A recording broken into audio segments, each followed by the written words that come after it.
Hello. Thank you so much for joining us, everyone. I'm Kristen. I'm the editor of Skift Table. Thank you, Jason, for an awesome intro. So I titled this session, Don't Call It Delivery, because so much of what's happening in the space isn't about necessarily getting from A to B. So much of the new technology and the new innovation that's happening. Stan is the COO of Grubhub. They have 85,000 restaurants on the platform operating across the US and London and 16 million active diners. 16, 1-6. Thank you so much for being our first speaker at our first forum. You're very welcome. No pressure. Okay. Great. So one of the biggest pieces of Grubhub news recently was your $390 million acquisition of Level Up, which closed last week, a week and a half ago. I wrote a piece in the magazine that everybody got that was a lot of speculation based on your CEO's remarks about why you chose to do it and what we might see in the future. But now that it's closed, I would love if you can just tell us a little bit more from your perspective about the acquisition and what your plans are for the future. Yeah, sure thing. Well, good morning, everyone.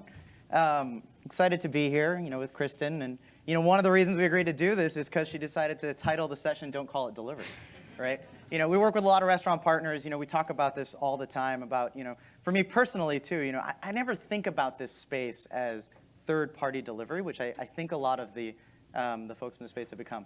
For us, we strongly don't consider ourselves third-party delivery. We think about ourselves as a wonderful marketplace where everybody comes together.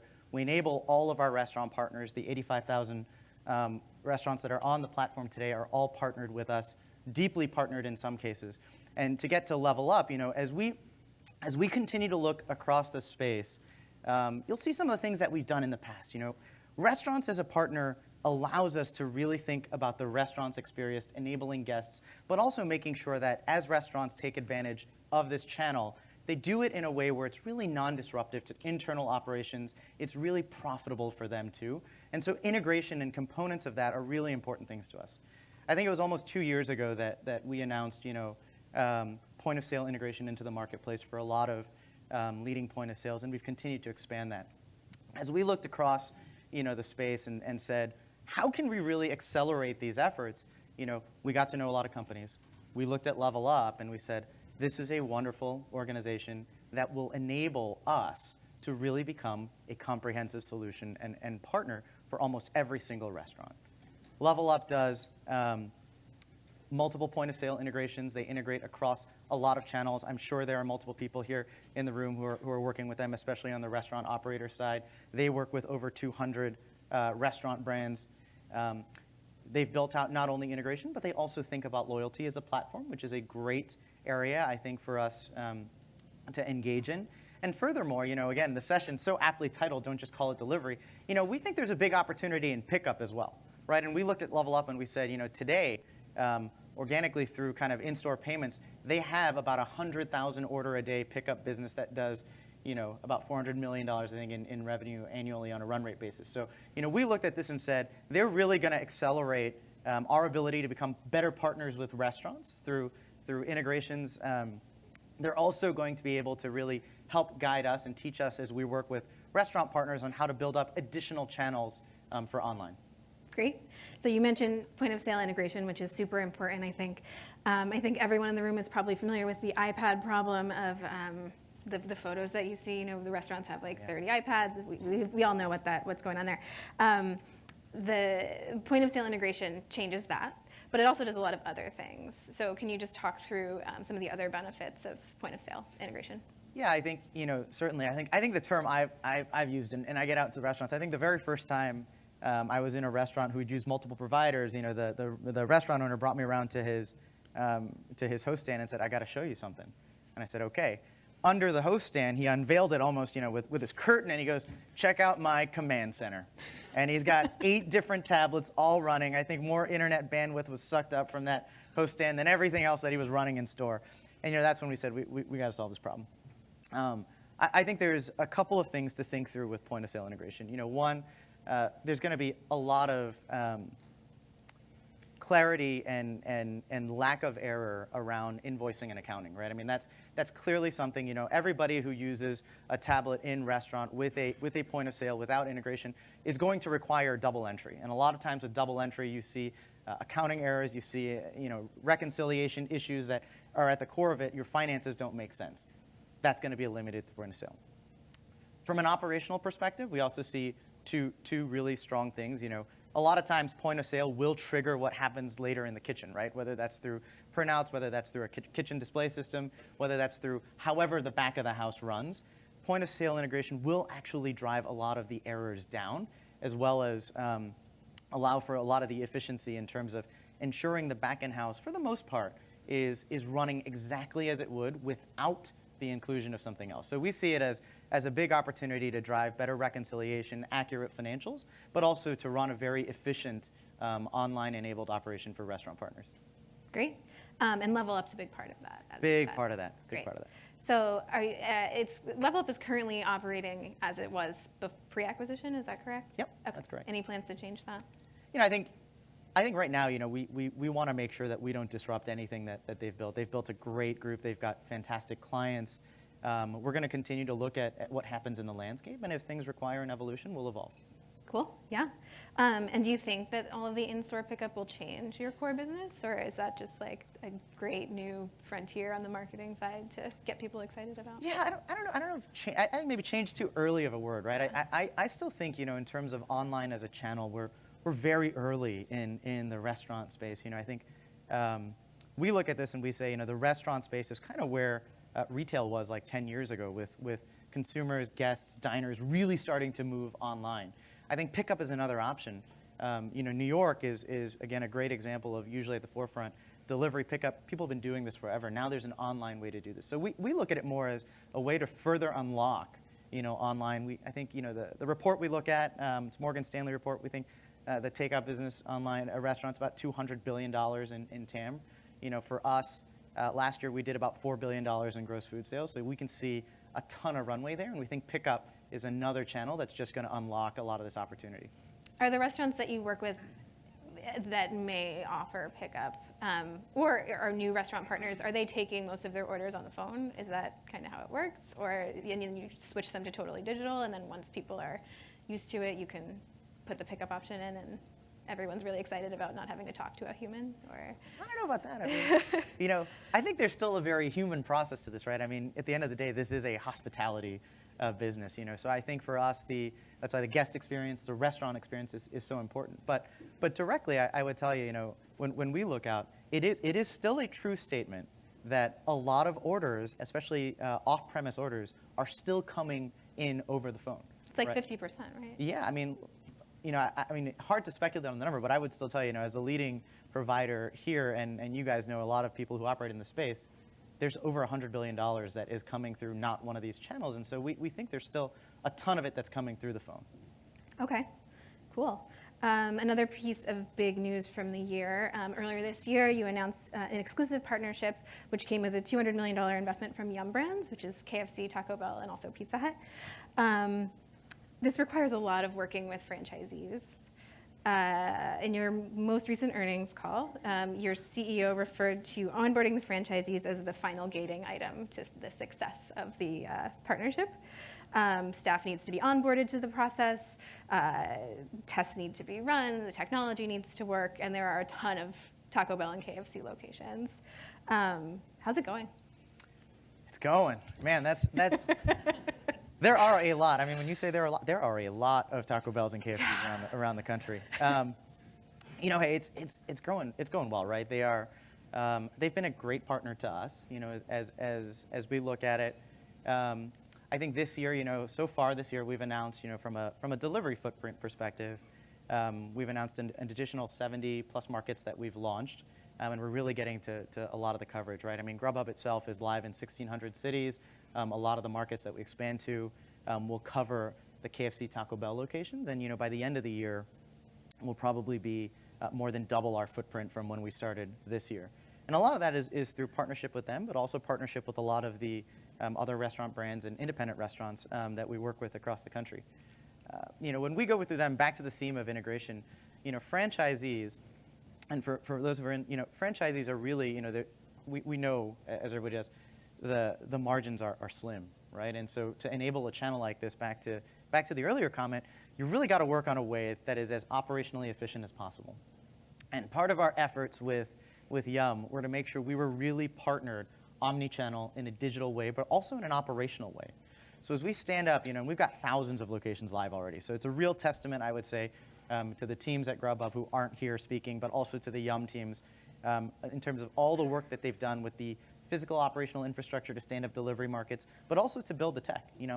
I was in, as we've been launching these, I was in a Taco Bell about 2 weeks ago, where we were demoing some of the fully built out tech, and it's a beautiful thing when it's integrated, right? The order comes in, we see it come in, and from a staff perspective and onboarding franchisees, when you have thousands of locations, to have to retrain everybody to do something different is a massive effort. Really, what they have to do is almost nothing different for our process. We have a geofence process that triggers everything when the driver is approaching. It bypasses the point of sale, but it's entered there as a record, fires into the kitchen display system, and the staff goes ahead and makes it. So, in the actual restaurant with the integration that we've built, it is almost seamless, no pun intended, for the operator. Had to do it. I was in New York. I had to say it at least once. But it really is. It's a wonderful experience. The staff does everything as they are going to do, and they get to take advantage of a wonderful channel that we believe brings a lot of incremental volume to them. Do the stores have to hire more employees in the kitchen? I think they're going to have to deal with the volume that we're going to bring, but not from an efficiency standpoint. I see. And have you had trouble getting franchisee buy-in to this? I know it was a corporate decision, so it was something that kind of came down from above. But. Yeah, I think the great piece, or at least our perspective on this is, it's a corporate partnership, but the franchisees make the ultimate decision, right? So what we've seen is that the franchisees are really excited. They're really excited to have their corporate group form a partnership that is really beneficial to them, right? They really win out of this as a franchisee, and we've seen massive adoption. Like I said, on both brands, we've got thousands of locations live now, thousands of locations that require all those franchisees to actually opt in to want to be in this deal with us, and they're all doing that, right? So there is no mandate, there is no forcing function, if you will. The franchisees still have to do, and we've seen tons of excitement and tons of adoption. Great. Are the diners excited? Yeah, I think diners and guests, we joke about this all the time. I don't know how much of it Grubhub is self-sent. We turned it on, and we've seen a ton of orders come through, especially from internal employees. It's a great day part skew, as you can expect from the brands there as well. And we see a lot of excitement. And I'd even offer you up one more fact, to talk about point of sale integration. We launched with them early, we did launch with them with that tablet process as we wanted to work out some of the kinks in the process. The minute we went live with point of sale integration, we've seen our order accuracy, which is essentially what the restaurant is packing into the order to make sure that we've seen that accuracy increase almost, I think 35 percentage points the minute we had point of sale integration live. So it's a real benefit that enhances the experience of not just the operator but the guest as well. Cool. Yeah. I asked the head of Uber Eats this on stage, so I'm going to ask you this too. But fast food delivery, do you think it's working so well because people don't have to actually there's a shame of going into a fast food restaurant, right? Right. Whatever he said, I disagree with completely. Just kidding. No, I do like Taco Bell, right? But I don't know how excited I am about walking into a Taco Bell and walking out. So do you think? Seriously, do you think that there's kind of an untapped fast food audience that may be more likely to? I don't know. I'm sure there's, I'm sure there's maybe some of that. I would tell you, again, I think what the excitement is really that the convenience of it, right? Whether it is, you don't want to walk in or not. Can't speak for everybody. I would tell you personally, whether you want it or not, most of the time it's a convenience play. You'll have to see, I think we talked about it. There is I'm going to head from here to the Taco Bell convention in Vegas, where they have all the franchisees, and there's going to be a wonderful event there talking about how and why we think guests are doing it. So I'll give you a preview of it later, Kristen. But it's wonderful. We have every demographic essentially as a teaser there, talking about why they want their food enabled through an online and delivered channel. And really, I don't think it's about shame. I think it's just about wanting. I think in the words of a certain 9-year-old, you just want nacho fries and you want it now, right? Fair, totally fair, totally fair. When the Yum deal was announced, your CEO also mentioned his excitement to learn from Pizza Hut, kind of one of the OGs in the delivery space. Any cool Pizza Hut tricks of the trade or secrets that you guys have adopted or you're excited about? Yeah, I think they are definitely the OG of the of the delivery space. I mean, they've been doing it forever. They're a great partner. They're a great. Artie Starrs, the U.S. president, sits on our board.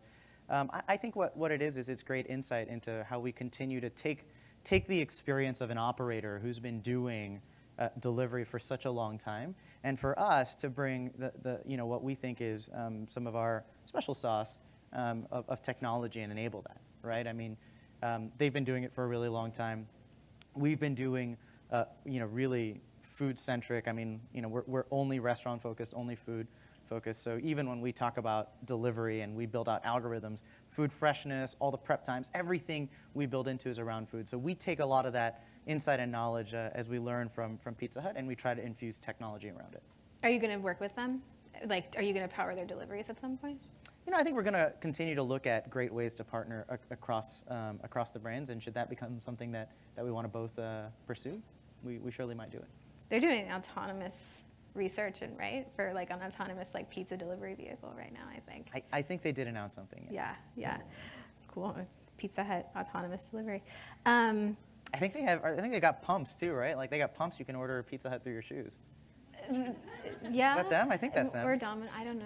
Right? I think One that's of Pizza them, Hut, right? yeah. Pizza innovation. I mean, that's what we're going to take out of their book. I'm going to have like Grubhub sneakers here, a little button that you can order Grubhub on. This is breaking news. Boom, there it is. Product announcement. A big thing that we've noticed at Skift Table is delivery companies, we'll use that term generously, reaching out beyond the major urban areas into suburban and even rural areas. You mentioned 70 new markets this year already. What's the biggest barrier there? Is it, recruiting couriers? Is it consumer adoption? People may not be used to delivery as someone who lives in New York, San Francisco, LA. So how's that going? Yeah, it's a great question. That's when we talk about the 70 that we've launched, primarily we are in most of the very large urban markets where technology adoption is there, delivery is accepted, but we're seeing lots of success as we launch into new markets. A lot of our recent market launches are really things like, Charleston, South Carolina, Reno, Lexington, Kentucky, maybe not the large urban centers, but there, and even within markets like Atlanta, Georgia, going out into, kind of the suburban markets like Alpharetta, going further north into Cumming, Georgia. I think what we continue to see is that we've built a marketplace that really allows for reinforcement that this is really a model that works for everybody, right? I mean, one of our big things is we have to make sure, and we hold really true to this as we've built it up. When we build up our not delivery concept, but our marketplace, everybody has to win, right? The guest has to win, the restaurant has to make money, our delivery partners also have to make money. And as we've gone out into the things, what we've seen is that not only is it working, but I think just as much as the large urban centers, a lot of the smaller cities are just as hungry for this, right? And I think one of the things really worth mentioning, which we thought was unbelievable, our business, as you can imagine, being a primarily takeout market, sees a lot of seasonality with weather. And so when we get into the second quarter, the last quarter that we talked about, generally we spend a little less on advertising. We expect, acquisition to be a little slower, right? Because more people are going to go out once the weather turns and they're going to want to eat out. What we actually saw in the midst of all these market launches as we were doing this, in the second quarter with less spending, we saw more new guests and more new diners try Grubhub than ever before, right? So we continue to see that. I think as we expand out, that really the whole space is shifting. Guests are really looking for it, and everybody's excited about the channel. Great. So my last question before we go to the audience, so please do submit, is about, no one likes to talk about competition, but it is competitive. It's a competitive space. And there's competition for actual footprint. And then there's also competition for the kinds of partnerships like Yum that you've announced. Harnessing the power of a huge nationwide brand, it can drive growth, all of these things. What's your priority in terms of growth? I think for us, without making it sound too generic, but I think it will sound a little bit like that. As we grow, part of what we have to do is make sure that we provide a great experience for all of the people who participate in our marketplace, right? I mean, I think we've experienced a lot of tremendous, really rapid growth. And as we've done that, that challenge for us is always keeping that balance. The comment I made earlier, I think, is a lot easier said than done, right? Is making sure that everybody who plays in the marketplace, regardless of whether you're in, the heart of Manhattan in Hell's Kitchen or whether you are in Stockton, California, right? I mean, it really, really is a challenge to make sure that everybody who's there, restaurants, guests, couriers, everybody is winning. And I think that's what you'll see, our team is singularly focused on, is making sure everyone who works or uses us has a wonderful experience. Great. So we'll go to a couple of audience questions. I'm going to start the second one, but does Grubhub level the playing field for smaller or newer restaurants who are competing with well-known restaurants and chains? If so, how? Yeah, I don't know about maybe the right way for me to think about this is, every single type of restaurant is a partner and a customer of ours, whether you are a single location, whether you are a 1,000-location brand. And part of our suite of offerings is such that we have multiple opportunities for restaurants to take advantage of, whether that's in acquiring new guests for them through Grubhub, whether that's in taking advantage of customized marketing channels. We allow every restaurant to participate in there, and I think it's a pretty even playing field from our perspective. Okay, all right. Well, I didn't ask directly about competition, but I'll let the audience ask. What's Grubhub? Oh, I lost it. Where'd it go? Oh, there it is. Sorry. What is Grubhub's strategic advantage in the long run over Uber Eats or Caviar with integrations? Yeah, and for us, we're definitely aware of competition. Again, we're so focused on our customers. So maybe the answer that I would give you would be less on them and just more on us. I think one of the things we pride ourselves, again, is we're not distracted, in the way a lot of companies do. They get focused on multiple avenues. They start to figure out, are they delivery companies? Are they transportation companies? Are they something else? We're not. We're an online marketplace business really focused on restaurants and takeout.